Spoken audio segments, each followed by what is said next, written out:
Sa likod ng dormitoryo ng isang kilalang unibersidad sa probinsya, may kakahuyan na tinatawag ng mga estudyante bilang "bawal lapitan".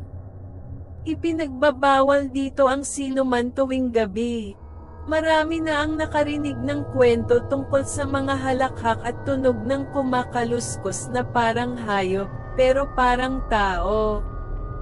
Si Mara, isang third-year student, ay hindi naniniwala sa mga kwento-kwentong ito.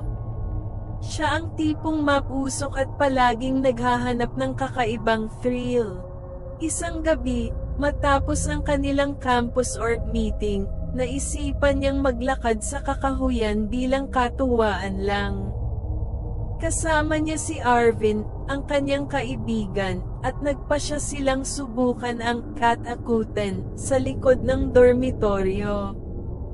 Habang palalim ng palalim ang kanilang paglakad, napansin nilang tumatahimik ang paligid. Parang humihinto ang hangin, at naririnig lang nila ang kanilang mga yabag. Sabi ni Mara, sabi nila, dito raw naglalagi ang aswang. Pero baka kwento-kwento lang talaga. Bigla silang natigilan nang marinig nila ang tunog ng alulong na parang mula sa malayo, malamig, nakakakilabot. Nagsimulang kabahan si Arvin, pero tinatawanan lang siya ni Mara. Hanggang sa isang sandali, napansin nila ang isang malaking anino sa likod ng mga puno, kumikilos na parang hayop. Matangkad, payat, at may mga mata na nagliliwanag sa dilim. Tumakbo sila pabalik, pero naramdaman ni Mara ang bigat ng malamig na hangin sa likuran nila, parang may humahabol.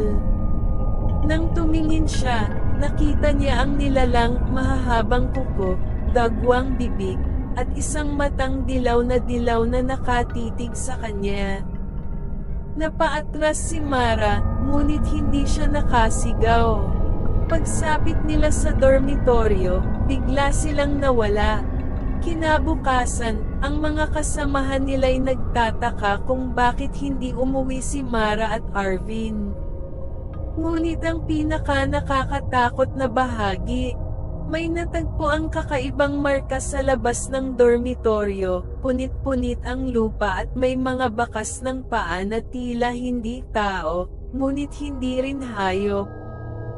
At hanggang ngayon, tuwing ika-30 ng Oktubre, may mga bagong estudyante sa dormitoryo na nakakakita ng mga anino sa kakahuyan, ang mga nawawalang kaluluwa ng mga nagtangkang humamon sa aswang sa likod ng dormitoryo.